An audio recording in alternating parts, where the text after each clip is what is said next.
Serial நடிகை ராஜேஸ்வரி உயிரிழந்து ஓரிரு வாரங்களே ஆன நிலையில் மற்றொரு பிரபல சீரியல் நடிகை உயிரை மாய்த்துக்கொண்ட சம்பவத்தால் சின்னத்துறை வட்டாரத்தில் பெரும் அதிர்ச்சியை ஏற்படுத்தியுள்ளது.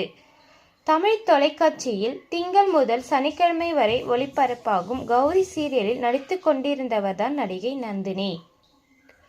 துர்கா மற்றும் கனகா என்ற இரட்டை கதாபாத்திரத்தில் நடித்து கொண்டிருந்தவர்தான் நடிகை நந்தினி.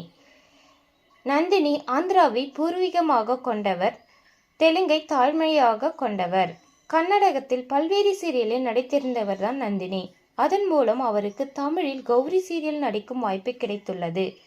முதல் சீரியலேயே இரட்டை வேடத்தில் நடித்து அனைவர் கவனத்தையும் இழுத்துள்ளார் நடிகை நந்தினி.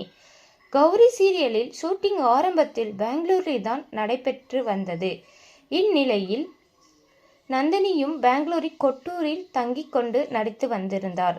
சமீபத்தில் சென்னைக்கு ஷூட்டிங் மாற்றப்பட்டுள்ளது. அனைவரும் சென்னைக்கு வந்து நடித்து கொண்டிருந்தார்கள். சீரியல் பிரேக் என்பதால் நந்தினி மீண்டும் பெங்களூரில் உள்ள வீட்டிற்கு சென்றுள்ளார். திங்கட்கிழமையன்று அவர் தங்கியிருந்த அறையில் தூக்கிட்டு உயிரை மாய்த்து கொண்டுள்ளார். அது தொடர்ந்து சின்னத்துறை வட்டாரங்களிலும் அவரது ரசிகர்களும் அதிர்ச்சியை ஏற்படுத்தியுள்ளது.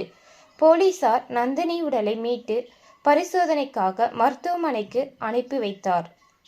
முதற்கட்ட விசாரணையின் போது இறப்பதற்கு முன் நந்தினி எழுதிய கடிதம் கிடைத்துள்ளதாக போலீசார் தகவல் கூறியுள்ளார். நந்தினியை திருமணம் செய்து கொள்ளுமாறு அவருடைய பெற்றோர்கள் தொடர்ந்து வற்புறுத்தி வந்ததாகவும், நந்தினி திருமணத்திற்கு மனதளவில் தயாராகவில்லை என்றும் கடிதத்தில் குறிப்பிட்டுள்ளது.